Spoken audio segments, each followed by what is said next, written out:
Shalom! Você está no podcast Exegese e Exposição. Exegese on demand para você. Aqui é o Davidson Bignon. Eu sou mestre em Ciências da Religião, professor de Exegese Bíblica no seminário, pastor congregacional e também publisher editorial. Eu ajudo pastores e líderes cristãos a fazer estudos bíblicos na igreja sem ter problemas com interpretações erradas. Então, se você está pensando em compreender a sua Bíblia com segurança, não deixe de assistir a mais episódios como este aqui. Muito bem, então assine o canal, acione o sininho, curta, comente e também compartilhe. Você poderá me dar uma força me ajudando a ampliar o alcance com os estudos bíblicos de qualidade na internet.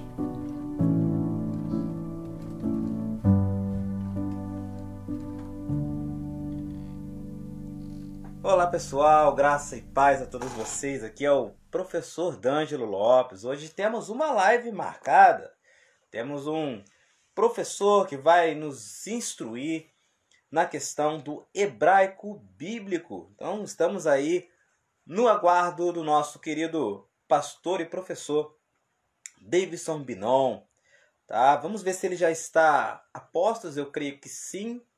Ele mandou alguma coisa dizendo a respeito que ele já estava a postos. Vou tentar verificar aqui, convidar ele desde já. Opa, como é que tá, meu? Opa! Shalom! Shalom! Como está, meu amigo? Estamos bem, graças a Deus, tudo bem.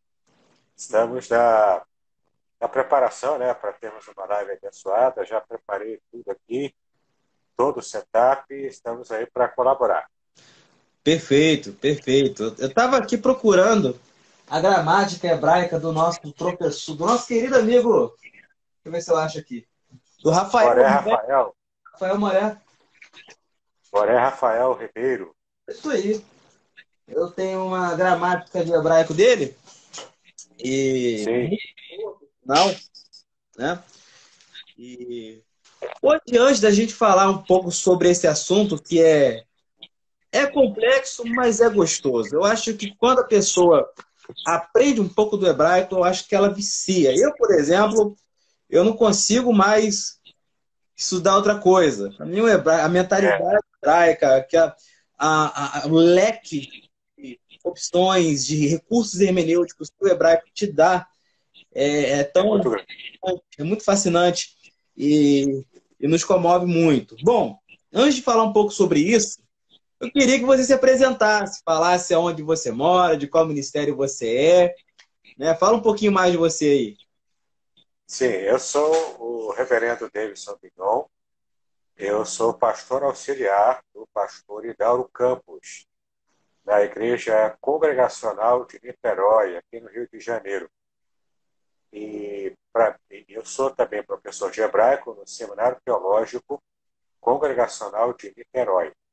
Sou secretário do seminário também. Sou professor de hebraico e exegese bíblica do Antigo Testamento nessa instituição.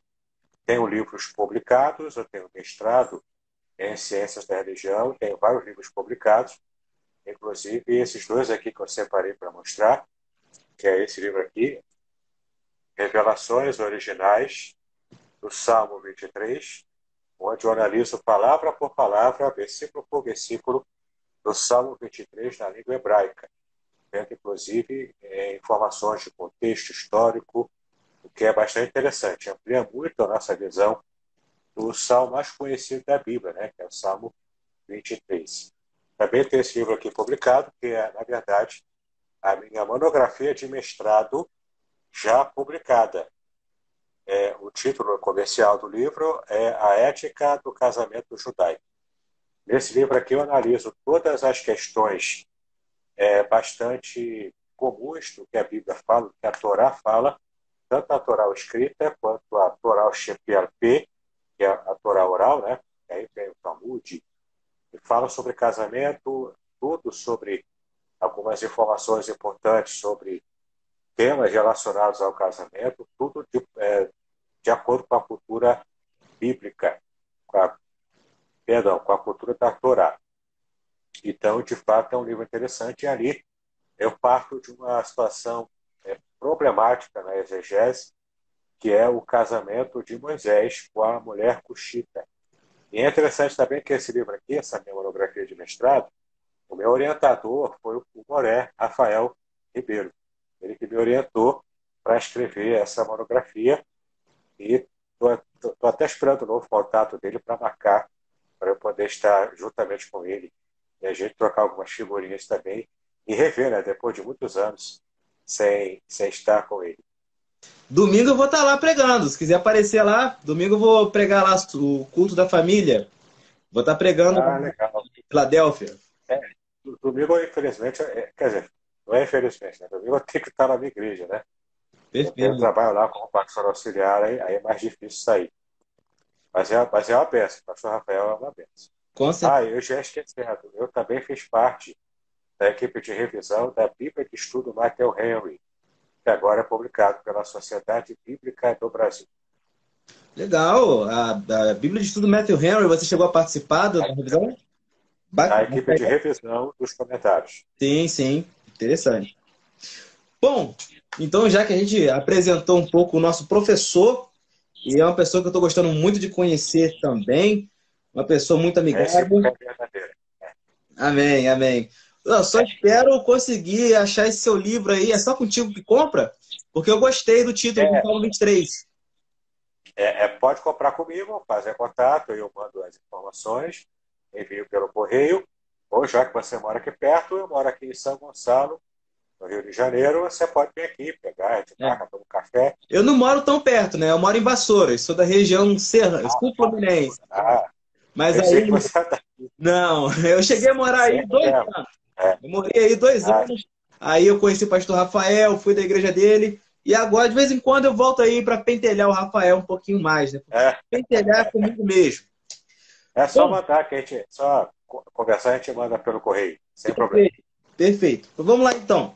Já que estamos falando de uma língua muito antiga, né? O que na verdade é essa língua? O que ela representa? Qual é o povo que ainda usa essa língua? Essa é uma língua muito antiga, não é a mais antiga da humanidade, a mais antiga língua registrada, que se tem conhecimento, é o fenício e o acadiano. Uhum. O acadiano, em especial, que era aquela escrita chamada de escrita cuneiforme. Inclusive, aqui no livro do Salmo 23, eu coloquei uma imagem dela. Deixa eu ver se eu consigo achar aqui. Eu coloquei aqui tanto o Salmo 23 na língua hebraica, eu vou mostrar aqui para vocês, ó, essa imagem aqui, Uhum. que vocês conseguem ver, o Salmo 23 em hebraico, Uhum. tá bom? Para vocês terem uma noção.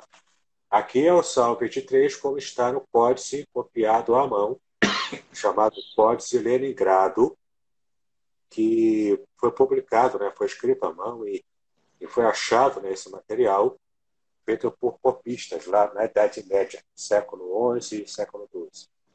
Deixa eu ver se eu acho aqui a escrita cuneiforme, que ela é mais antiga um pouco do que o hebraico. Por quê? Porque tem esse nome por causa ela era feita na forma de cunha. Então se prensava na argila, se prensava ali pauzinhos e pontinhos, e mais pauzinhos, né? E então formava um sistema de escrita ali. Aqui achei. Essa aqui é uma imagem, eu, inclusive coloquei no livro para ilustração, da escrita cuneiforme, chamada a língua acádica. Ela é tão antiga quanto a língua fenícia, né?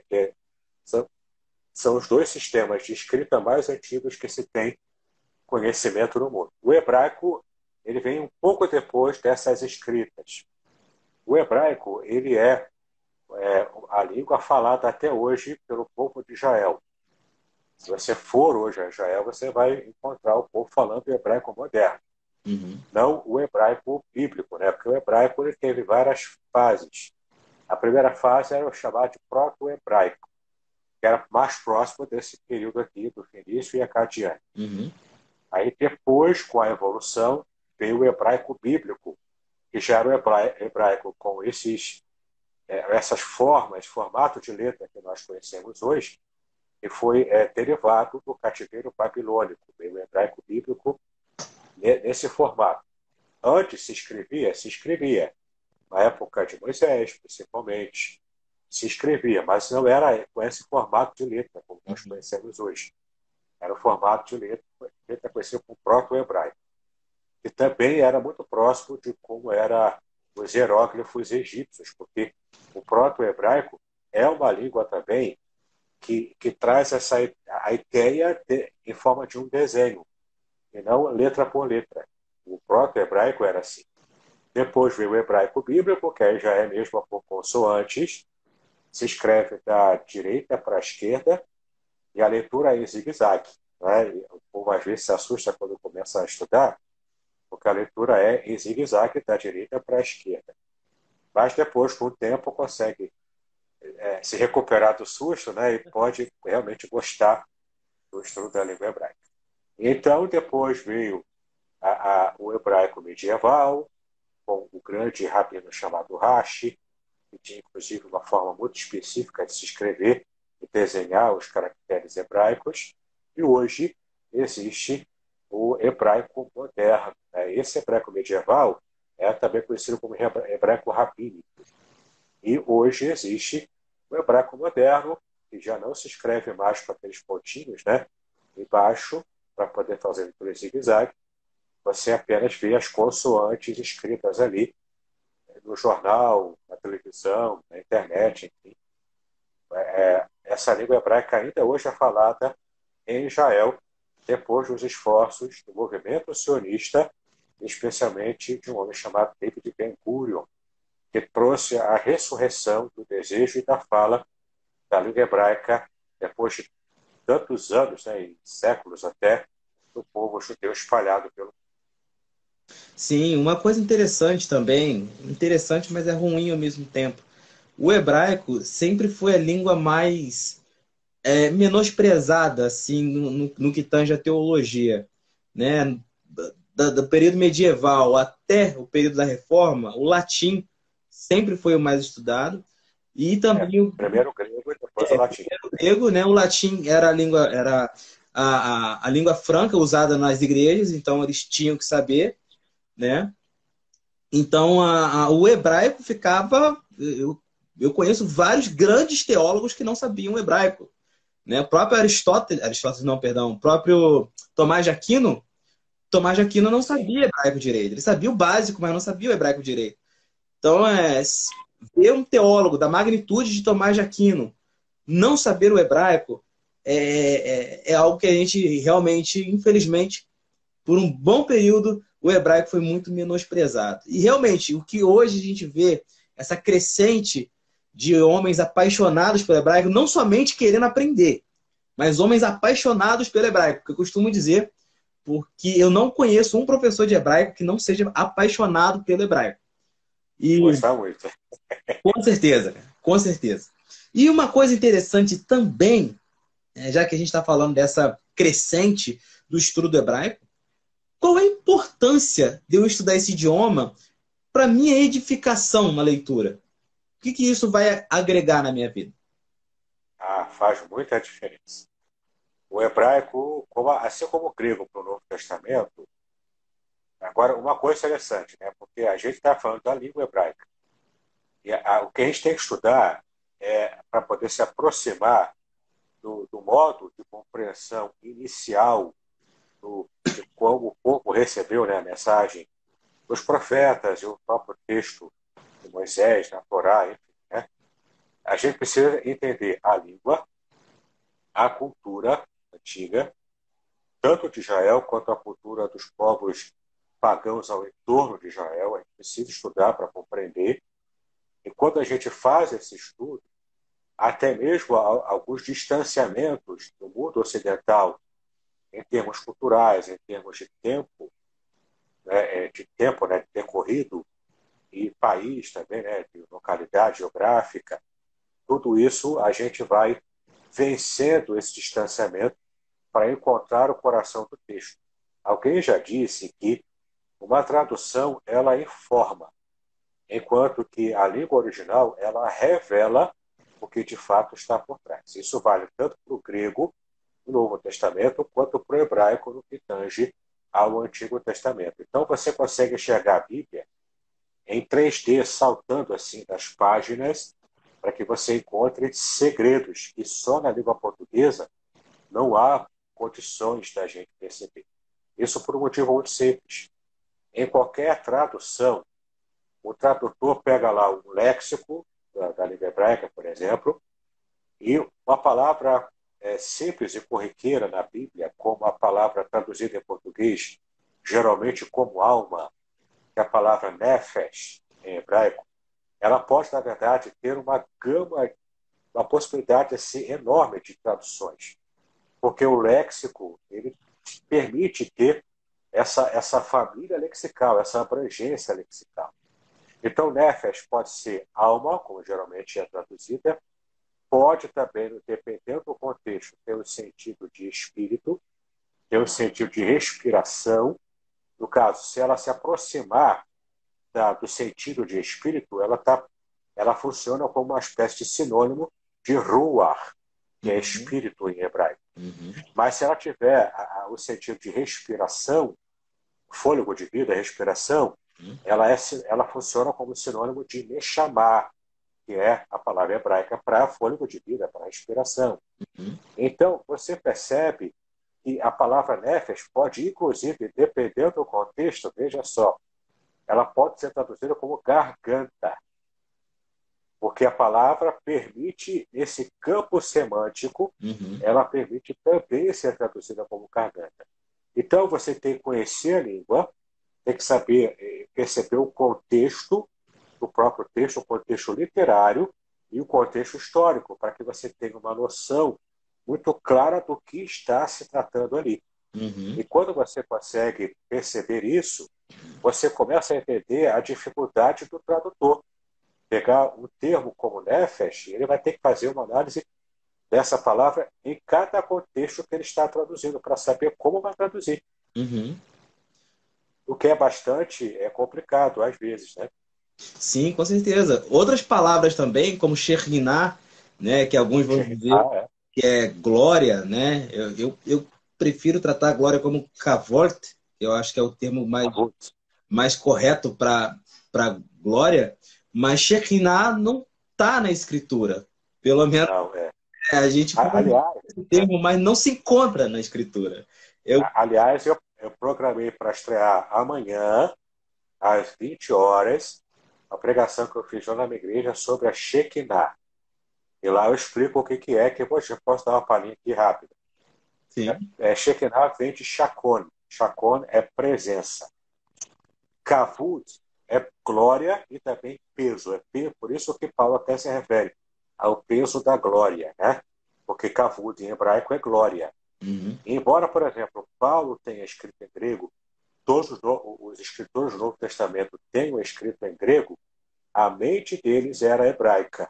Sim, entendeu? exatamente. A mente funcionava no sistema hebraico de pensar, que daqui a pouco eu posso explicar para vocês como que é um pouco, né, dessa forma hebraica de elaborar o pensamento. Sim. Mas, enfim, então, ele usa a palavra peso da glória por causa de kavod. Kavod em hebraico é glória e é peso também.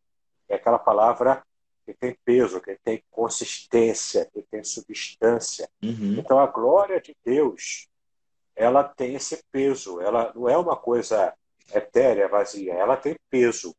E também, a palavra Shekinah, como a gente está conversando aqui, ela vem de Shakon, que significa presença.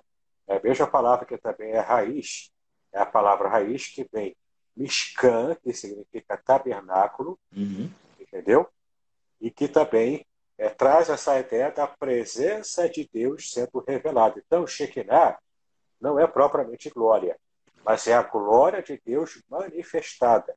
É o que em teologia, na teologia clássica, né, como a gente costuma dizer, a gente usa o termo teofania.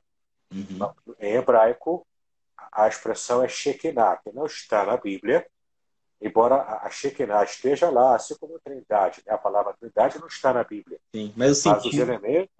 Sim, os elementos e a visão trinitariana está lá. sim, Eu tenho, sim. inclusive, um curso na internet, um curso online, a Trindade revelada nas Escrituras hebraicas. Eu mostro o hebraico e alguns judeus messiânicos que são trinitarianos e que, de fato, percebem no próprio hebraico a revelação da Trindade. Né? Então, é muito interessante quando a gente começa a estudar e a gente vai vendo como, inclusive, essas conexões dentro das palavras em hebraico, estudando a raiz, o significado, como isso alimenta e enriquece o Uhum. nosso estudo. O Esse meu livro inter- do Salve de Inglês está cheio de pepitas assim. Sim, o interessante é que uma das abordagens que defendem o trinitarianismo é justamente a passagem usada pelos unitarianos, que é o Shema Israel. É o chamar Deuteronômio 6, Termo versículo 4. errado, né? Eles vão falar do termo errado. Aí é interessante que essa palavra, apesar de querer dizer um ou único, não parece que não está falando de único no sentido de quantidade, mas no sentido de uma É, unidade, assim como também é usado lá em Adão e Eva, né? Eles serão um. O termo usado lá também é errado. Então, é. a... Esse, pode falar. esse meu curso da Trindade revelada nas escrituras hebraicas, você encontra ele como e-book Amazon. Está 30 e poucos reais só. E é em vídeo e em texto. Você tem tudo lá. Curso completo.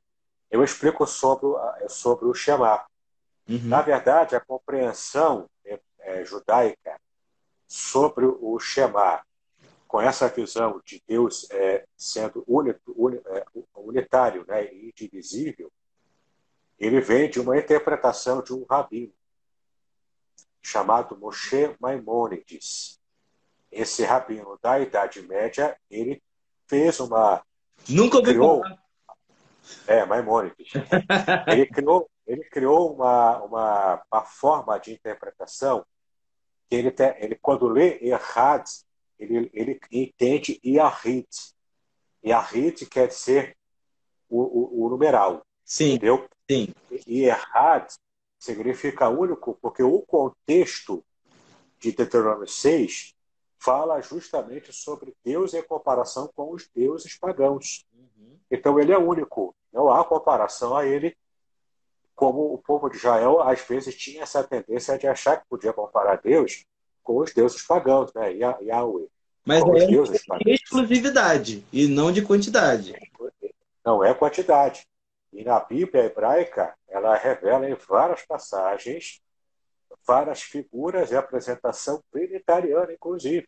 Uhum. Os três aparecendo em perspectiva no texto hebraico. É muito interessante. Se você tem interesse por esse assunto, eu recomendo o meu curso, A Trindade Revelada nas Escrituras Hebraicas. Vai abrir a sua mente, inclusive judeus messiânicos, nossos irmãos, judeus praticantes do judaísmo que creem em Jesus, em Yeshua, como Mashiach, e eles percebem a visão trinitariana. É muito interessante. Sim. Quem falou um pouco sobre isso há pouco tempo atrás foi o Zandona, né? O Zandona creio que é uma das Mateus maiores Andoni, autoridades no hebraico aí no Brasil. ensinando de Sião. Eu sigo ele, eu assisto os cultos. Isso aí, ele é muito bom. E uma coisa que você falou, eu achei muito interessante. Isso me faz lembrar até os livros que a gente costuma ler em português, que quando você lê um escritor, você está acostumado com ele. Por exemplo, um cara que eu estou muito acostumado a ler, que é o Leandro Carnal, ele é ateu, tá, gente? Eu leio um ateu também. Então vocês me perdoem aí, não me batam quando eu sair na rua, por favor. Mas eu leio. Mas ele, Um historiador muito bom. muito, muito bom. E ele tem uma peculiaridade na linguagem dele que se difere muito de outros filósofos. Você consegue conhecer Leandro Carnal na escrita dele. E eu creio que isso também acontece, perdão, que isso também acontece na Bíblia hebraica. A gente consegue entender a mentalidade de um povo, você chegou a mencionar isso, olhando a forma com que o texto se expressa. Porque o hebraico, ele é um idioma que não é um idioma tão miscigenado como o nosso. Tem algumas palavras emprestadas ali do acadiano e tudo mais. Mas a questão é que o hebraico, ele é uma língua que é amada pelos seus falantes. E os seus falantes colocam ali toda a sua cosmovisão. A gente chama de cosmovisão, eles não, né? Mas vamos usar a palavra cosmovisão. E parece que isso é transmitido para a gente na Bíblia. A gente consegue ver a dor, o sofrimento, a alegria, a, a, a fidelidade do povo pelo que está escrito. Como que a gente consegue explicar essa coisa tão sobrenatural? Inclusive, na história, o povo judeu, assim como o povo árabe, né, que ficaram conhecidos como os povos do livro, né? O povo judeu por causa da Torá e os povos árabes por causa do Corão. Uhum. Então, é muito interessante a gente perceber como que o povo judeu celebra a Torá. Tem uma festa da tradição judaica, chamada de Simchat Torá, ou seja, a alegria da Torá. E eles festejam mesmo, eles pegam o rolo da Torá, seguram assim, ficam circulando, e pulando, dançando, celebrando a Deus, porque um dia Deus, lá no Monte Sinai, entregou a Torá escrita, as tábuas da lei, para Moisés. Então, eles, de fato, celebram. Né? Para eles, não é apenas um livro religioso, não é apenas um livro fundante da própria nação. Uma criança judia que vai para a escola, ela, em determinado período lá dos seus estudos, ela estuda a Bíblia. É livro escolar, mesmo a criança de pais ateus, que é orientada pelos pais a serem ateus, não acreditarem em nada, para eles estudam o Antigo Testamento inteiro, porque para eles é elemento histórico, é a cultura deles, é a história deles. Então, a relação do povo de Israel com a Torá, com a língua hebraica, ela é muito estreita, ela é basilar.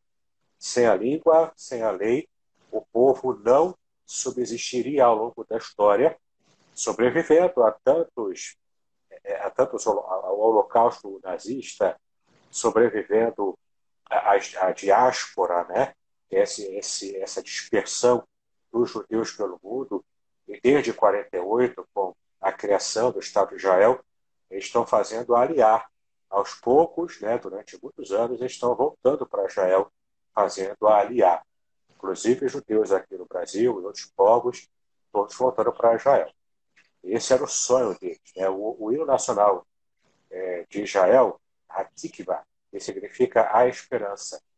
Se você procurar no YouTube, você vai ver. A esperança, Hatikvah, toda a letra traduzida é cantando essa esperança de voltarem permanentemente em plena e perfeita paz à terra de Israel. Isso está entranhado no coração do povo de Deus. E é muito bonito a gente ver isso no texto. Por exemplo, conhecendo a cultura, conhecendo a língua, você vai percebendo o modo como a Bíblia vai revelando a própria mensagem divina. Né? Por exemplo, as expressões idiomáticas na língua hebraica, chamadas de hebraísmos. Você percebe no texto do Antigo Testamento e também no texto do Novo Testamento, escrito em grego, mas há hebraísmos ali. Por exemplo, a gente percebe aqui na língua hebraica, né, no Antigo Testamento, uma expressão muito comum, que é Deus falar com Moisés cara a cara. Ali, a expressão que aparece é Deus, é literalmente isso, é ele falar cara a cara, sem subterfúgio, sem nada impedindo. É uma conversa direta, rosto a rosto, Peniel, cara a cara. Peniel, né? Fanê, Fanê. Peniel é o nome do lugar, né? Sim, Fanê, que é Fanê, Alpanim, acho que se não me engano é assim. isso Mas mesmo. é a expressão Fanê, que é rosto, rosto, né? Então, quando o texto, por exemplo, diz que Deus fala com Moisés cara a cara, é literalmente isso que está ali. É rosto a rosto, como se falasse com um amigo, né? Próximo ali, com o rosto próximo do outro, falando em segredo. porque é uma comunicação que exprime intimidade. Podcast Exegese e Exposição.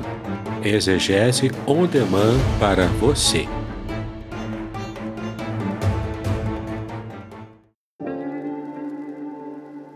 Shalom! Aqui é o Davidson Pignon. Eu ajudo pastores e líderes cristãos a fazer estudos bíblicos na igreja sem ter problemas com interpretações bíblicas erradas. Então, se você está pensando em compreender a sua Bíblia com segurança, não deixe de assistir a mais conteúdos como este aqui neste canal.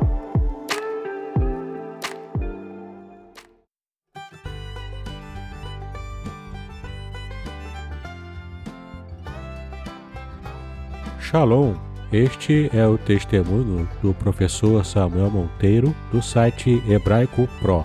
Ele recebeu o livro Revelações Originais do Salmo 23 e fala aqui sobre as impressões que ele teve sobre o livro quando ele recebeu. Confira aqui.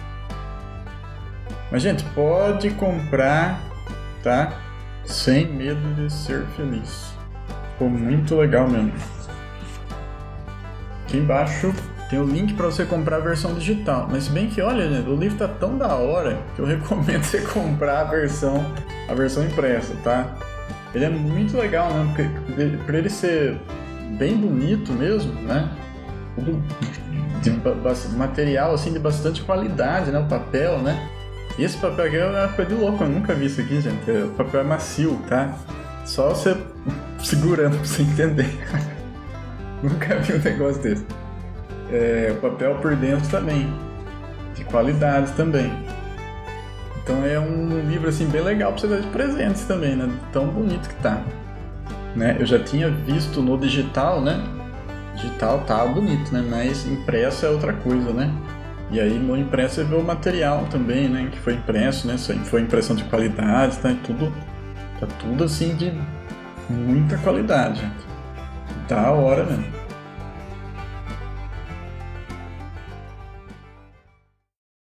Um outro exemplo, eu posso abrir aqui Andar em Jó. é basicamente o mesmo sentido, né? Assim como Enoque andava com Deus. Andar é ralar. É andar, é caminhar. Então, isso é um hebraísmo também, que andar com Deus é andar, ou seja, é conduzir a vida segundo os propósitos e o direcionamento de Deus na Torá, na revelação divina. Sobre ainda o cara a cara, né? Eu separei aqui o texto, Jó, capítulo 1, versículo 8. Jó, capítulo 1, versículo 8, diz o seguinte: perguntou ainda o Senhor a Satanás, aqui é Deus falando com Satanás, naquele momento do prólogo do livro de Jó, né? Perguntou ainda o Senhor a Satanás: observaste o meu servo Jó? Olha que interessante, né? Aqui não aparece a palavra rosto, mas literalmente em hebraico está: você colocou o seu coração sobre o meu servo Jó. Por que ele disse isso? Colocar o coração.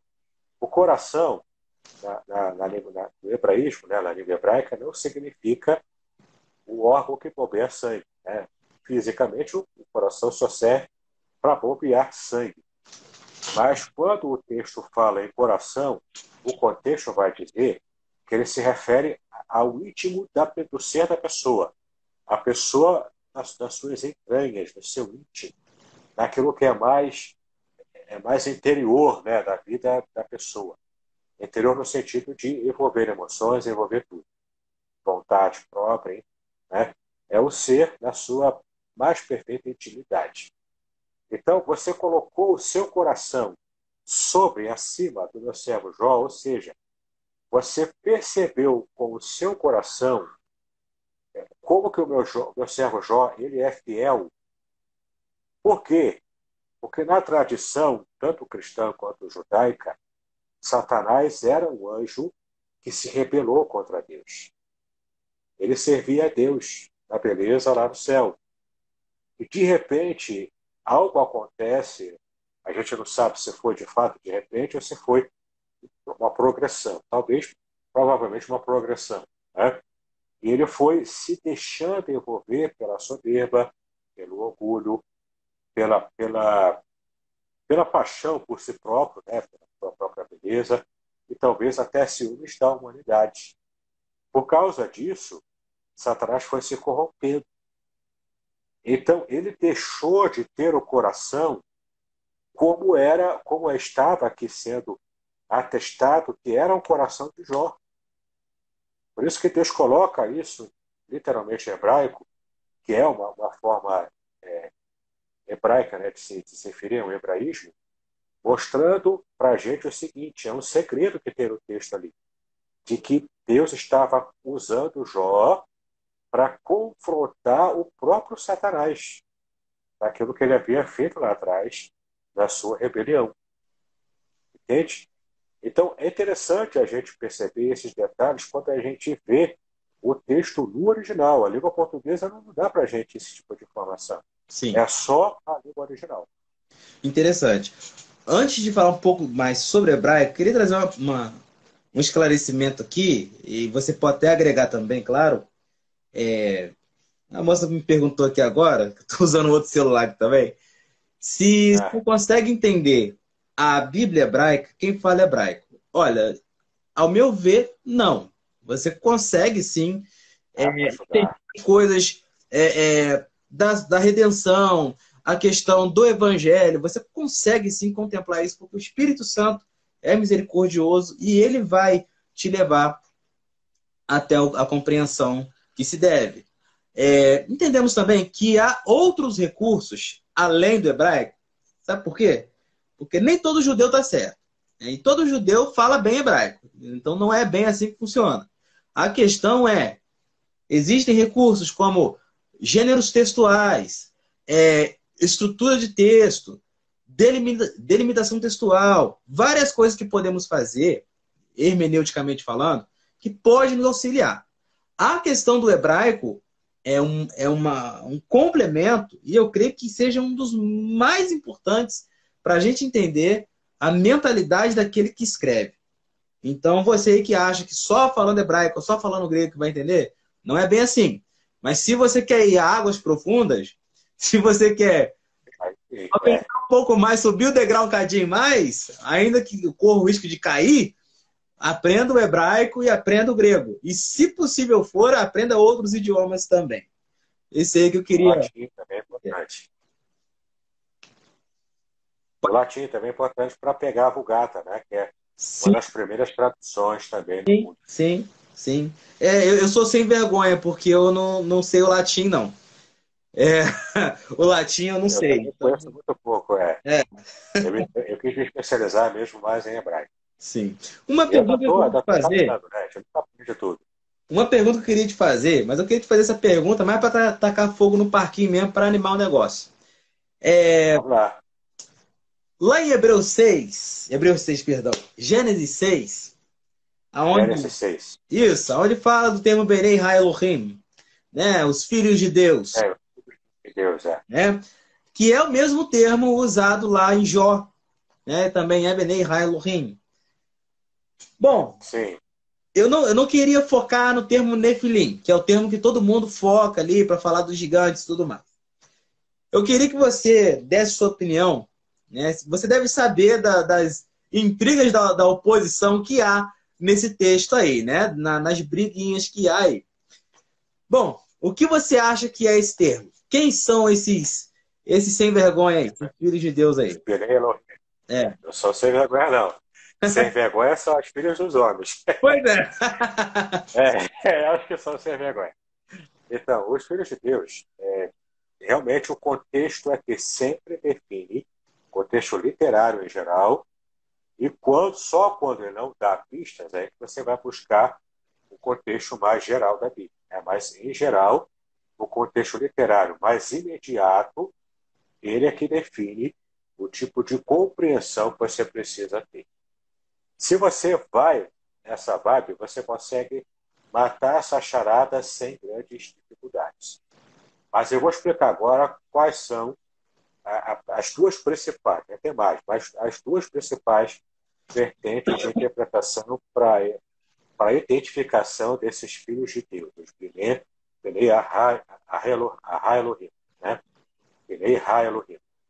Que são os seguintes. A primeira, eles seriam anjos caídos que se apaixonaram pelas mulheres, filhas dos homens como mulheres, né, em geral, que tiveram lá, pela sua queda moral, inclusive, eles tiveram lá algum tipo de paixão por elas, e desejo carnal, igual não tem carne, e isso trouxe corrupção à raça humana, porque eles teriam coabitado com essas mulheres. Por que existe essa interpretação? Por causa de um livro apócrifo do Antigo Testamento chamado o livro de Enoque. Ele tem valor histórico, tem valor porque é um livro antigo, mas ele não é canônico, ele não tem valor de livro inspirado por Deus. É um livro apócrifo, ele é um livro tido como livro espúrio para a nossa visão cristã e até para a própria visão judaica. Mesmo para o judeu, ele tem apenas valor histórico. Não é? Só o judeu assim, mais místico, que mexe com Cabala, é que vai também considerar o livro de Enoque. Mas, em geral, ele é livro de valor apenas histórico. Mas esse livro fala claramente lá, primeiro, que existiam gigantes na Terra que eram frutos dessa união entre mulheres e anjos caídos. Não é isso que o texto de Gênesis diz. O texto de Gênesis diz que os filhos de Deus se relacionaram com as filhas dos homens e, fora dessa união, traz a informação de que também existiam gigantes na Terra. Não está propriamente relacionado uma coisa com a outra. Mas o livro de Enoque correlaciona isso. Ele diz que os gigantes são, de fato, um produto desse relacionamento dos anjos caídos, dos demônios, né, com as mulheres. Essa é uma interpretação, talvez a mais comum, devido à influência do livro de Enoque. Qual a outra interpretação que eu sigo? De que existe, na verdade, aqui uma referência de pessoas que tinham uma linhagem diferente. Então, nesse contexto, embora nos outros contextos da Bíblia, de fato, quando se refere a Bnei Elohim, se refere a anjos, nesse contexto não.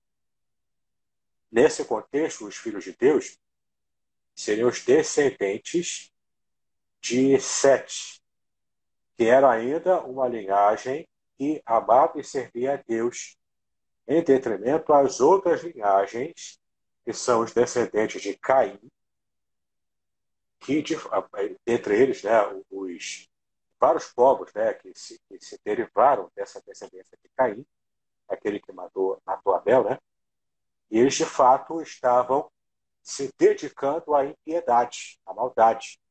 Foi uma linhagem degenerada, que foi se multiplicando, até pela própria degeneração, que envolve também a sexualidade.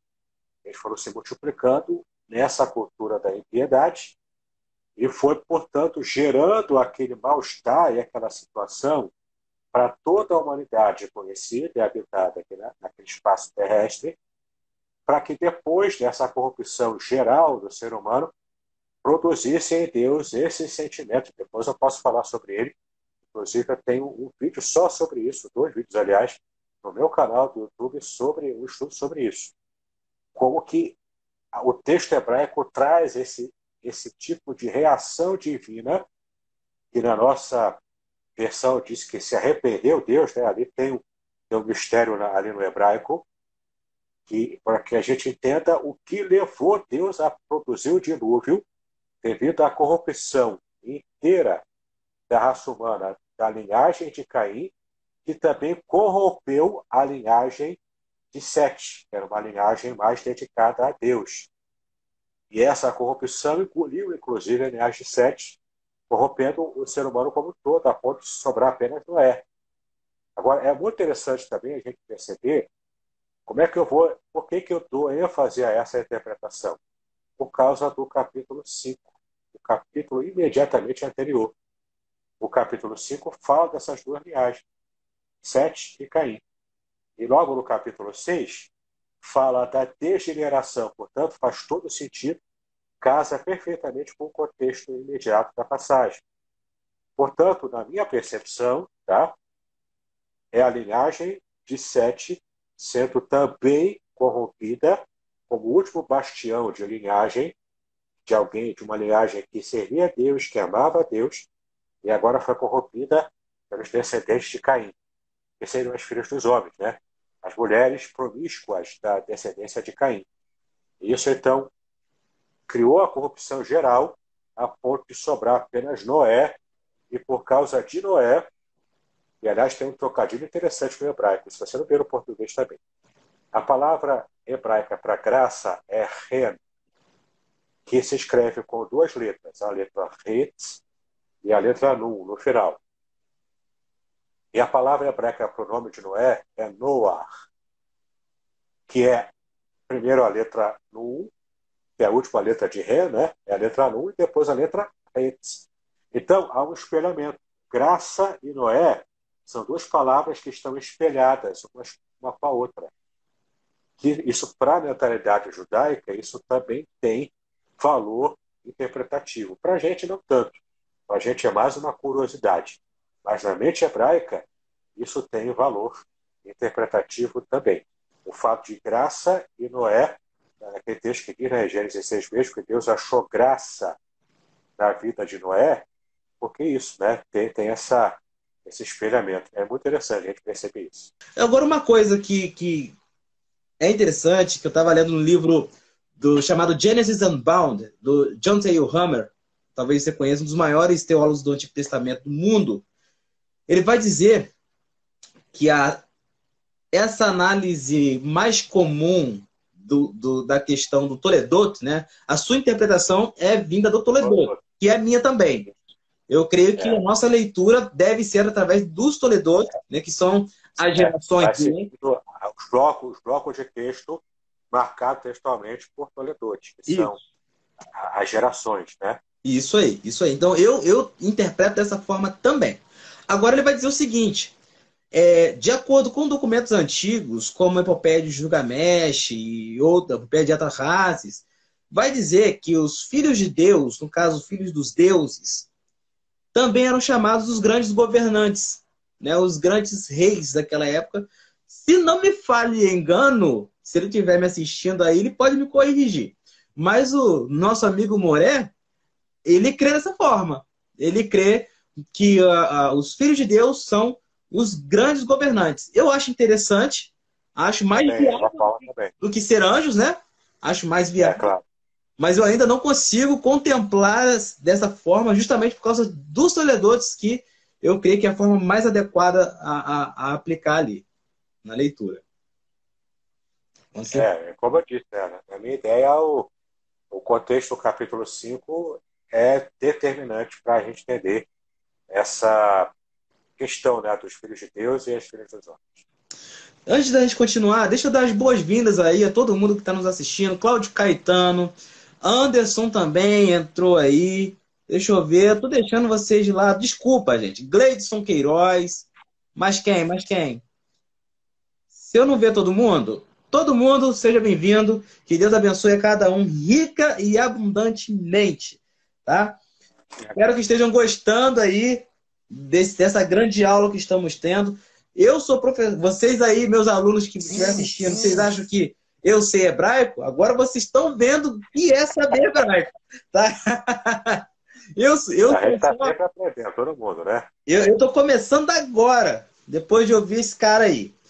Então vamos lá, já que estamos falando de gente que entende do negócio, será que pode afirmar que os judeus são as maiores autoridades no Antigo Testamento? Sim e não. Sim, porque eles têm proximidade linguística, para aqueles que naturalmente falam hebraico, né? Porque judeu é muito amplo, né? Tem judeus em várias localidades do mundo. Sim. Alguns que são conscientes e que estudam hebraico para manter a tradição, seja religioso ou não, né? E tem aquele judeu meio relapso, né? Que mas não quer saber, não se importa, ele está bem assimilado no país em que ele está. Então, o judeu consciente, ele se esforça para compreender, estuda a língua hebraica, ele quer se aproximar e às vezes a fé também tá lá, dentro do coração dele, né? Mas nem todos são assim.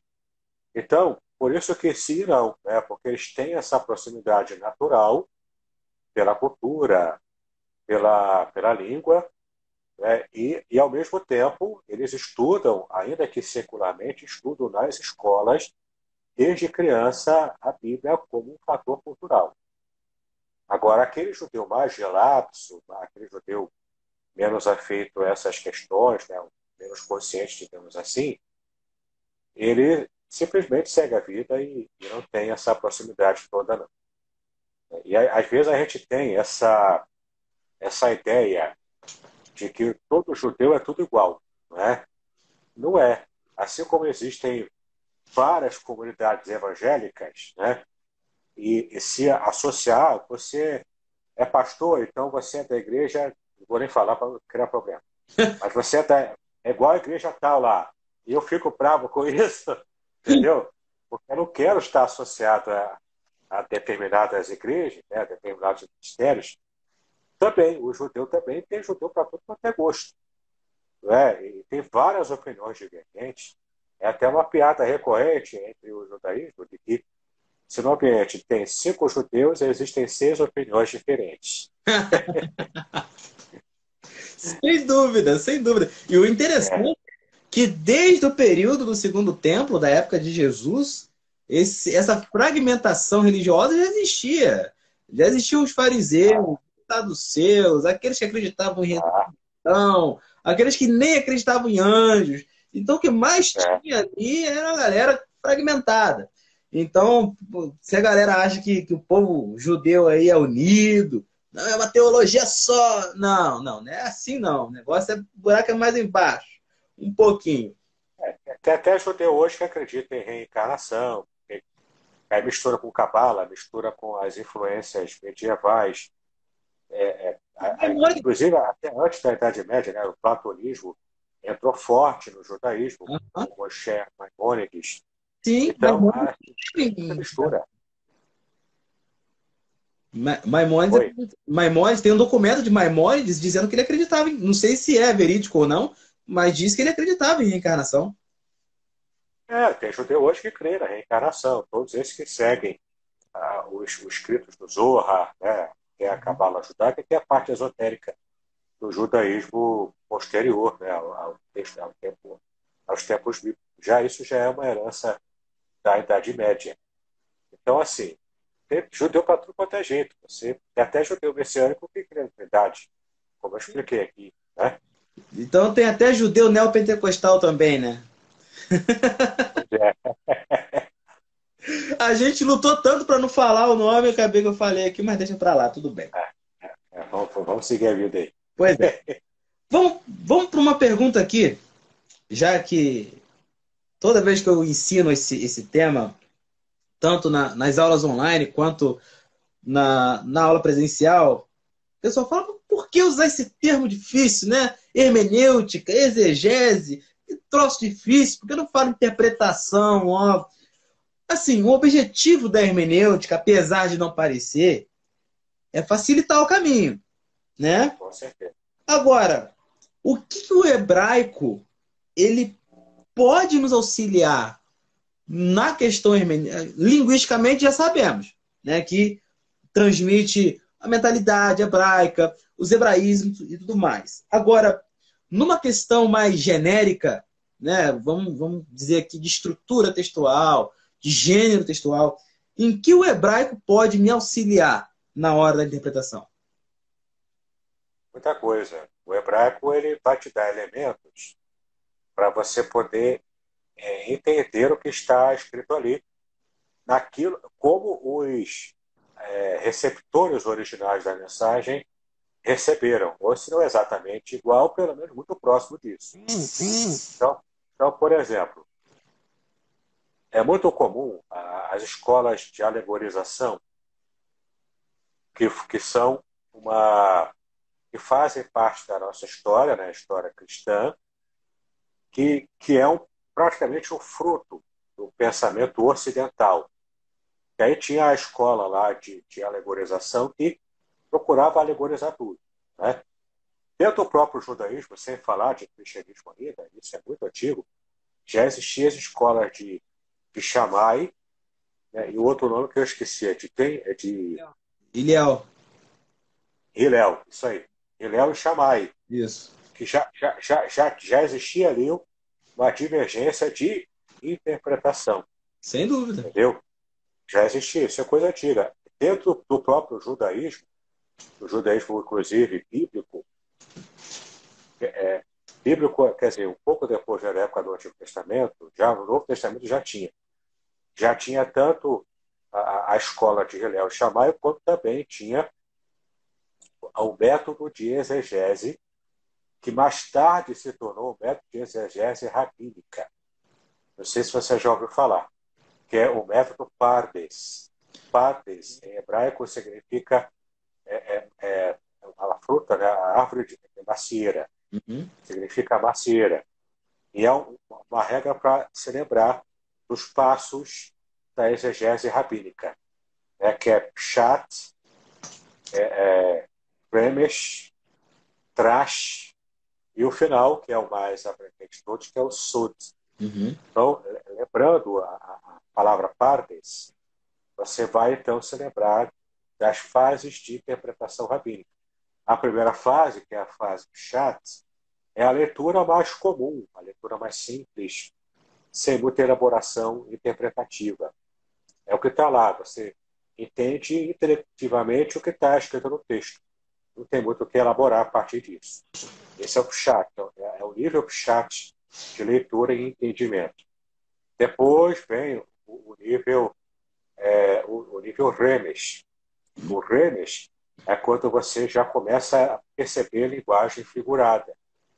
Você vê linguagem figurada, vê algumas alusões que não está completamente registrada no texto escrito.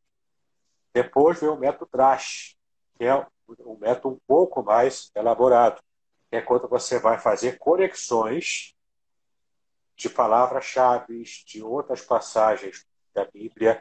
Você vai fazer essas conexões.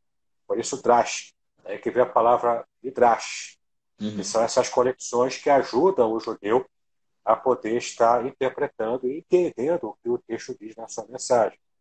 E, por fim, o último nível, que é o nível Sod, é o nível daquilo que está oculto. Aí, para quem viaja no nível Sod, vai para a Cabala, né? Uhum. A gente não vai muito para o nível Sod, não. Mas algum nível Sod mais básico que está revelado na Bíblia, a gente consegue também perceber quando faz as conexões do nível anterior, que é o nível Drash. A gente faz as conexões e consegue perceber o fio da meada maravilhoso.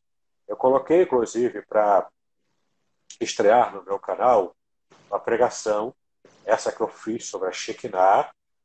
Ali eu usei o método Drash para perceber uma pontinha de Sod, e você ouvindo a mensagem, você vai entender o que eu estou dizendo ali. Ali eu apliquei um pouquinho dessa exegese rabínica ali. Perfeito, perfeito. Apesar de eles não gostam muito de usar o termo exegese, né? Eles têm uma certa aversão a esse termo. Mas só para mas só para dar uma cutucada, é bom falar exegese rabínica, né? Só para dar uma cutucadinha de leve também, né? De vez em quando é bom. Para gente dar uma caminhada para o final, eu queria, não sei se vai ser possível, você conseguiria aí dar um exemplo para o pessoal que está nos assistindo? Não sei se você consegue inverter a câmera. Como que seria um texto hebraico? Como que se lê? Consegue? Aí, deixa eu colocar aqui. Pastor José Carlos, bem-vindo, pastor. Pastor José Carlos aí assistindo a gente. Opa! Pensa aí. Pois é. Deixa eu inverter aqui a câmera. Aqui, ó. Vocês devem estar conseguindo ver aí. Esse aqui é o texto hebraico. Dá para aumentar ainda um pouco mais a fonte. Estou aumentando aqui, tentando ir ao máximo. Estão vendo aqui, ó, o texto hebraico. Esse aqui é Gênesis 6, versículo 1. Está vendo? Vai ri Ki Rechel Ha-Adam. Tá vendo? Isso aqui é tudo texto hebraico. Ó. Aí você vai descendo aqui, você vai vendo. Ele se escreve da direita para a esquerda. Tá vendo aqui o mouse se movendo? Da esquerda para a direita. Aliás, da direita para a esquerda, né? Que ele vai se movendo. E a leitura é zigue-zague, ó. Você tem que ler em cima, que é a consoante, e embaixo, esses tracinhos e pontinhos são as vogais. Então você vai lendo em zigue-zague. Você primeiro, na alfabetização hebraica, você reconhece as consoantes, depois aprende as vogais massoréticas, e isso vai, então, trazendo para você um entendimento de qual a palavra que está sendo colocada aqui. Eu abri aqui Gênesis 1, que é o texto mais conhecido, qualquer estudante de hebraico começa por esse primeiro versículo, que é o Bereshit bara Elohim et hashamayim ve'et haaretz. No princípio, criou, aqui o verbo bara, para criar, né? Só admite Deus como sujeito desse verbo. O ser humano não cria bará. Tá vendo? O ser humano não cria bará. O ser humano cria passar. Passar a carne. Eu esqueci agora a outra palavra, me deu branco. Mas só Deus é o sujeito que admite o verbo bará. Uhum. Por quê? Porque criar é como se estivesse criando do nada. E, de fato, daí que veio a nossa noção, teológica, né, de criação ex nihilo, que é a criação do nada. Vem do verbo bará, que só admite Deus como sujeito. Então, no princípio, criou Deus, Elohim, Deus é o nome genérico para Deus, Et Hashamai, Hashamai, né, que o acento está ali. Então, criou o quê? Aqui é a partícula do objeto direto. Ele criou as águas, os céus, aliás, os céus, sempre no plural, e a terra Aretz, a terra. Esse Shammai está no plural ou no dual? Shammai É. está no dual, exato, está no dual. O Hirki está embaixo do Yud, exatamente. Isso aqui é dual, a marca do dual. É uma coisa que o hebraico tem que o português não tem, né? Não tem, o dual. Dois Que é sempre pares. E sabe por que Shammai é dual aqui? Sabe ou não? Por que é dual? O que é dual? Por que Shammai é dual? Eu creio que esteja se referindo ao sentido de acho que água e fogo, a dois elementos contidos aí. Perfeito. É isso mesmo, né? Aqui, ó, deixa eu ver se eu faço um esquema aqui. Se vocês conseguem ver, eu abri um bloco de texto aqui para escrever. Não sei se vai estar no tamanho bom para vocês enxergarem. A palavra esh, em hebraico, esh, deixa eu só colocar aqui o português. Esh é fogo. E maima, águas. Que também é sempre no plural, no dual, né? Uhum. Aliás, no plural aqui. Então, vocês veem aqui, ó. Esh mais maim, fogo mais águas, forma a palavra céu. Que era a compreensão deles na época também, né? Era a compreensão deles, né? Porque você mistura a água, e quando entra em contato com o fogo, evapora. E fica essa água que está acima do horizonte, acima do firmamento, né? Conforme o Gênesis mesmo diz. Então, água abaixo do firmamento é água normal. Água acima do firmamento é céu, é Shammai, ou seja, água evaporada. É água que está formando o céu. Entendeu? É bem interessante quando a gente consegue também pegar esse tipo de coisa. É bem legal. Perfeito. E uma coisa interessante também nessa mesma linha é a própria questão do termo Elohim, né? Que está no plural, né? Mas tem um motivo de estar no plural, ou por que está no singular para a gente? Tem alguma explicação? Elohim é nome genérico para Deus, né? Literalmente seria deuses, né, no plural. Sim. De fato está no plural. É o plural masculino. A terminação im. Só que no singular Elohá, Elohim masculino plural. Só tem uma situação aqui, porque o Elohim, por ser um nome genérico, ele é, na verdade, um título genérico. Não é nome pessoal, é título. Dependendo do contexto, pode ser aplicado a anjos, a homens como reis, homens importantes, e a deuses pagãos e o próprio Deus Jeová, Deus Yahweh, né? Então você pode fazer essas aplicações, é sempre o contexto que vai definir, vai realmente reger o tipo de interpretação e tradução que você vai fazer. Agora, por que ele é plural? Alguns veem isso um indício, não prova, mas indício, já que somos trinitarianos, a gente vê indício de trindade no Antigo Testamento. O meu curso é por esse caminho que eu vou, né? Esse meu curso é a trindade revelada nas escrituras hebraicas. Então, eu vou por esse caminho junto com os judeus messiânicos, eu não estou sozinho nisso. Agora, há também várias outras formas de você explicar. Essênios falava de plural majestático, que em latim, né, que ele escreveu, pluralis majestatis. Então, ou seja, isso significa o quê? Que é uma forma plural de você se referir a um ser singular para demonstrar o quanto ele é superior. Seria uma forma também de demonstrar o superlativo, né, desse ser. O modo como ele é superlativo. Ele é incomparável, portanto.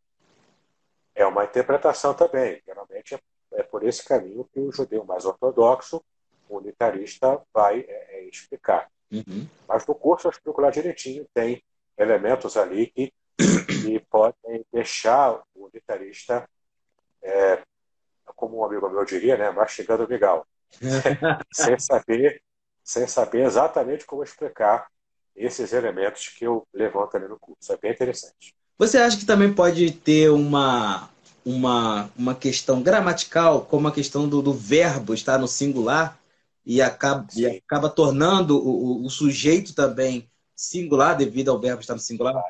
Mas tanto faz a interpretação do plural majestático ou do plural coletivo, é uma explicação também muito importante, também uma forma de você mostrar o coletivo colocando o substantivo no plural e o verbo que o acompanha no singular. Uma forma de mostrar o coletivo, entendeu? E se você parar para pensar, esse é um caminho interessante para também quem está conseguindo enxergar, nessa visão trinitariana, o texto hebraico do Antigo Testamento, né? Então, agora, mesmo aquele que crê no unitarismo, né, e é irredutível quanto a isso, porque lê Errad e entende Yahid, que entende como um só e pronto, né, não tem muita conversa, para quem entende assim, mesmo ele vai ter uma explicação tranquila para poder mostrar o plural majestático, e é por isso que o verbo está no singular, porque de fato se trata de um só, mas está tornando o plural majestático para mostrar o quanto Deus é grande. Perfeito. Mas enfim, né? Perfeito. Não é a única explicação possível. Com certeza, com certeza. Bom, antes de tudo, já gostaria de te agradecer, tá? A gente já tratou todos os temas aqui possíveis. Se você tiver mais algum parecer pra gente aí, para nos ensinar, mas tô aprendendo aqui, eu tô aqui como aluno, tá? Tô aqui como aluno e tô aprendendo de montão contigo, mas só tenho a te agradecer, cara. Tanto você quanto ao Hidalgo também. Eu assisto vários vídeos do Hidalgo, há muitos anos eu conheço esse cara, né? Claro que nunca cogitei em conhecer alguém da igreja dele pessoalmente, mas muito obrigado por fazer essa live comigo. Espero de coração fazer outras lives contigo, porque você foi realmente um cara muito amigável, muito respeitoso, e com certeza tem uma interpretação excelente quando se diz de Gênesis 6. Então, se concorda comigo, já ganhou um amigo. Já ganhou. Já ganhou um amigo. Se não concordasse, a gente resolvia na guilhotina, né? Como Pois é. Pois é. Mas, amigo, você tem mais algo a dizer? Quer deixar algum recado para o pessoal? Quer falar de algum outro curso que você tem? Lembrando, pessoal, que ele tem um curso aí de hebraico, a Trindade nas Escrituras Hebraicas. Procurem ele no Instagram dele aí, ou no WhatsApp, se ele quiser passar o contato. E façam o curso, com certeza vai ser gratificante. E também tem os livros, né, que é o Salmo 23, interpretado, e a ética no casamento hebraico. É isso, né? A ética do casamento judaico. Eu escrevi sob orientação do Moré Rafael. Perfeito, perfeito. Tem mais algo a acrescentar para a gente? Quer finalizar? No site www.contextualizar.com.br, que é o site da minha editora. Eu também trabalho publicando livros de autores iniciantes. Lá tem e-book meu gratuito para você baixar, tem curso gratuito, tem outro curso, esse é pago, que é o curso de Introdução à Exegese Bíblica, também tem lá. E tem muito material legal lá que você pode ver. Conheça também meu canal do YouTube, é só colocar meu nome, Davidson Bignon, e você vai ter lá muito material, podcast, tem vídeo de estudo bíblico. Recentemente eu lancei um estudo bíblico sobre Gog e Magog na perspectiva exegética. Então, você vai entender de fato o que o texto diz sobre Gog e Magog, e não ficar criando conjecturas aí por causa de Rússia, Ucrânia. Ali você vai ver, porque de fato a exegese mostra sobre Gog e Magog, entendeu? Já está estreado, você pode assistir agora se quiser, e vai estrear amanhã, no sábado, vai estrear à noite, às 8 horas, a pregação da Shekinah. Impactados pela Shekinah, você vai gostar dessa mensagem se você ouvir. Tem um Instagram te mandando os parabéns. É IEC Rio Várzea. IEC Rio Várzea. Igreja Congregacional de Rio Várzea. É um ex-aluno meu, pastor Paulo Fernando. Grande abraço, pastor Paulo Fernando. Parabéns. Você tá lendo, né? Porque assim, eu tô com dificuldade de ler. Então você já leu ele. Então tá lido. Tu leu, tá lido. Porque eu tô difícil. É isso aí. Negócio. Tá? Obrigado, pessoal, que assistiu a gente. Obrigado a todos vocês que participaram aí. Com certeza foram muito alimentados aí pelo nosso reverendo Davidson Binon. E mais uma vez, repito, quero ter outras lives contigo. Tá bom, meu amigo? É um prazer, é uma alegria poder voltar aqui outras vezes. Perfeito. Você pode fazer uma oração para a gente finalizar? Claro, com certeza. Vamos lá. Para te exaltamos pelo privilégio que tivemos de poder participar dessa live, palavra especial, quando falamos das coisas da tua palavra. Falamos da língua hebraica, falamos do conhecimento linguístico, técnico, cultural, mas também falamos sobre tudo que diz respeito à melhor compreensão para que possamos servir a Ti melhor. Então, nosso objetivo é sempre o objetivo prático, de abençoar o povo para que possam abençoar outras vidas e assim ampliando, ó Pai, a nossa missão, cumprindo a nossa missão, ampliando a pregação do Teu reino, do Teu evangelho. Abençoa aqueles que desejam estudar a língua hebraica, tira, Senhor, toda a dificuldade inicial inerente a esse estudo, e aqueles que também desejarem estudar a língua grega do Novo Testamento, que também sejam todos bem-sucedidos para a honra e glória do Teu nome.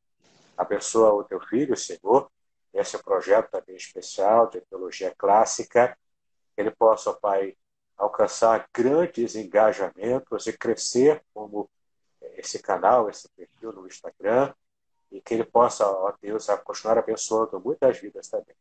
Abençoe a cada um de nós, abençoe Moré Rafael Ribeiro também, que a tua bênção seja sobre todos nós.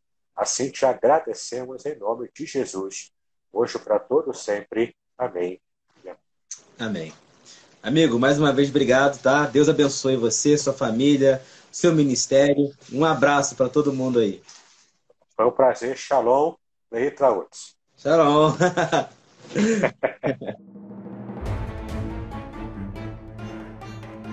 Muito bem, agora o que eu gostaria de ver é a sua participação. Entre em contato comigo, compartilhe a sua experiência comigo e quem sabe até se você enviar em formato de áudio, eu possa aproveitar a sua experiência para apresentar no próximo episódio do podcast Exegese e Exposição. Eu sou Davidson Pignon e eu ajudo pastores e líderes cristãos a fazer estudos bíblicos da igreja, sem terem problemas com interpretações erradas. Se você então está pensando em compreender a sua Bíblia com segurança, não deixe de assistir a mais episódios como este aqui. Então, assine o canal, acione o sininho, curta, comente e também compartilhe. Ajude-me a ampliar o alcance com estudos bíblicos de qualidade na internet. Que Deus abençoe os seus estudos, paz e bênçãos sobre a sua vida.